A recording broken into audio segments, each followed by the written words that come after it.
Tonton video ini sampai selesai agar Anda tidak gagal paham.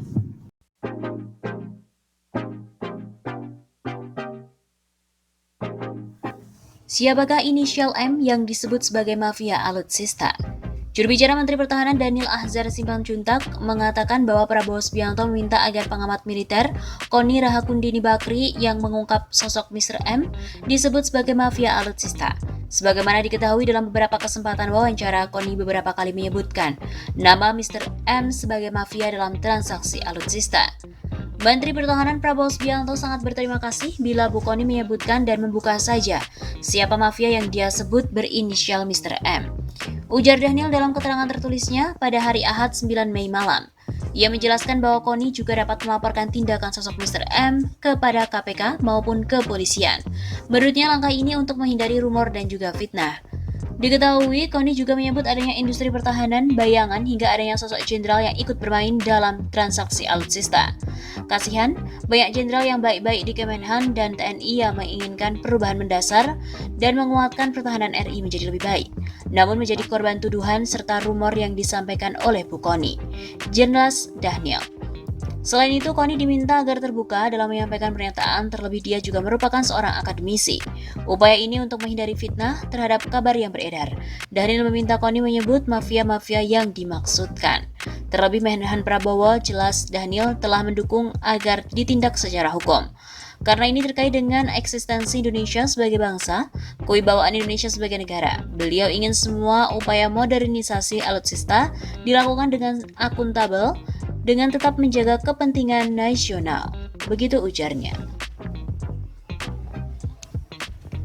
Pengamat militer Koni Rahakundini Bakri menjawab respon Menteri Pertahanan Prabowo Subianto yang memintanya mengungkap siapa sosok Mr. M, yang sebelumnya disebutkan merupakan mafia alutsista.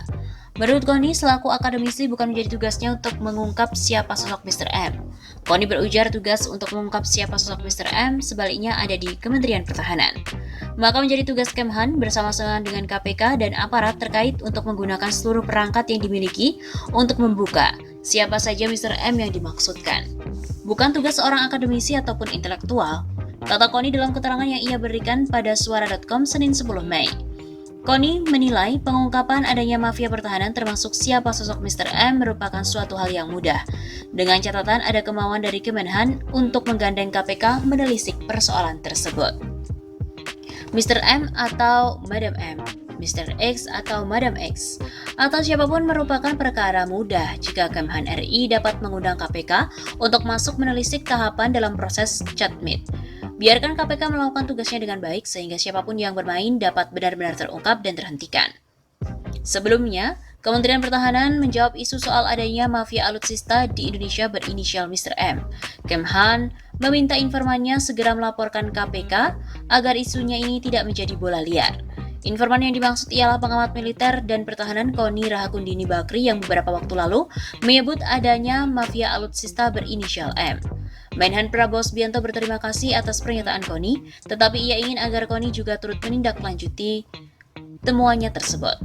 Menteri Pertahanan Prabowo sangat berterima kasih bila Bu Koni menyebut dan membuka saja siapa mafia yang dia sebut berinisial Mr. M. Bila perlu laporkan tindakan yang bersangkutan pada KPK atau kepolisian, kata juru bicara Prabowo Daniel Ahzar melalui keterangan tertulisnya. Jangan sampai sekedar menjadi rumor dan fitnah. Prabowo melalui Daniel juga meminta Koni untuk berani menyebut jenderal-jenderal yang bermain di industri pertahanan bayangan. Ia merasa kasihan dengan jenderal yang disinggung tidak memperoleh pengetahuan cukup atas adanya industri tersebut. Kasihan karena banyak jenderal yang baik di Kemhan dan TNI yang menginginkan perubahan mendasar dan menguatkan pertahanan RI menjadi lebih baik, namun menjadi korban tuduhan dan rumor yang disampaikan oleh Bu Koni. Mafia Mr. M, Koni sebelumnya sempat melempar kabar bahwa ada mafia alutsista di tanah air. Menurutnya si mafia acap mencari keuntungan dari transaksi alutsista Indonesia. Koni lantas menyebut sosoknya yakni Mr. M. Dia akhirnya coba mengungkap siapa Mr. M yang dimaksud usai didesak oleh Peter Gonta akhir pekan lalu.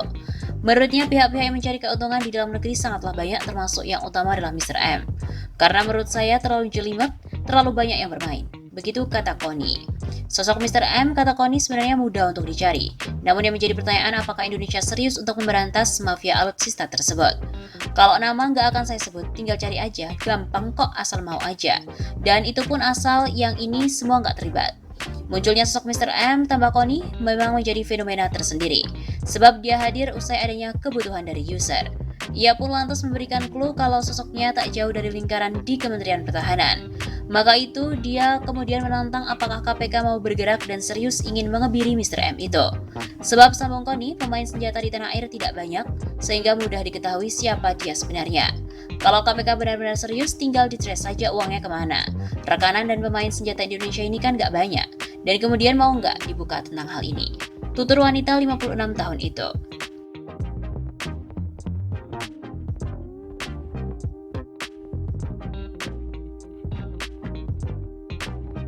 Pengamat militer Koni Rahakundini Bakri mengungkapkan adanya mafia dalam pengadaan alat utama sistem pertahanan alutsista TNI. Keberadaan mafia itu pula yang menambah persoalan sistem pertahanan di Indonesia. Meskipun tidak menyebutkan secara detail, Koni sempat menyebutkan inisial M sebagai salah seorang mafia yang dimaksud. Mr. M, sebut saja Mr. M. Kata Koni dalam diskusi daring yang tayang pada hari Minggu 25 April kemarin. Nama Mr. M yang disebut sebagai mafia alutsista TNI itu mencuat bersamaan dengan tragedi tenggelamnya kapal selam KRI Nanggala 402 di perairan utara Bali. Dalam insiden itu, 53 kru kapal selam dikabarkan gugur.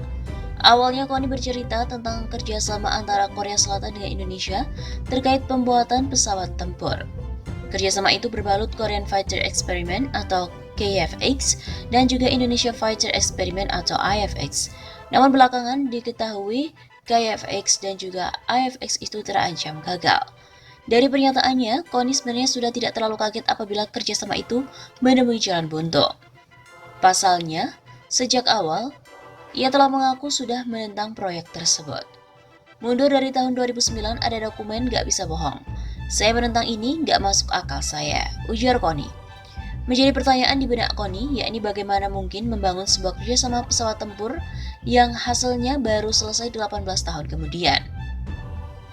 Apalagi Indonesia memiliki hak 20% atas teknologi dari kerjasama dengan Korea Selatan. Hal itu yang menjadi dasar Koni mengatakan kerjasama bertajuk KFX-IFX itu tidak masuk akal. Ia berujar pembatalan kerjasama itu hanya akan membuat Indonesia lebih rugi. Namun di sisi lain, jikapun diteruskan sampai selesai, tidak menutup kemungkinan Indonesia bakal jauh lebih merugi lagi. Kalaupun kita teruskan, saya kasih tahu aja, saat kita sudah punya itu jadi, orang sudah sampai generasi 7 kali pesawat tempurnya, ujar Koni. Karena itu Koni mengusulkan agar ada audit terhadap proyek KFX dan juga IFX itu dimulai dari siapa sebenarnya yang memutuskan kerjasama dari dua negara itu dijalankan. Tetapi, audit tidak hanya berhenti sebatas hal tersebut. Koni berpandangan audit juga akan berujung kepada audit terhadap Komite Kebijakan Industri Pertahanan. Akhirnya dengan segala hormat mengaudit KKIP, Komite Kebijakan Industri Pertahanan. Berani nggak sekarang pada audit KKIP? Tahukah KKIP siapa saja di situ? Kata Koni. Pada akhirnya, Koni mengatakan apabila memang Indonesia ingin benar-benar membereskan alutsista demi kepentingan bangsa, terutama sistem pertahanan TNI, sekaligus menyesuaikan dengan peta jalan atau roadmap yang ada, maka mafia-mafia sudah seharusnya disingkirkan. Tapi sekali lagi, pemain-pemain yang nggak perlu itu harus out, pungkasnya.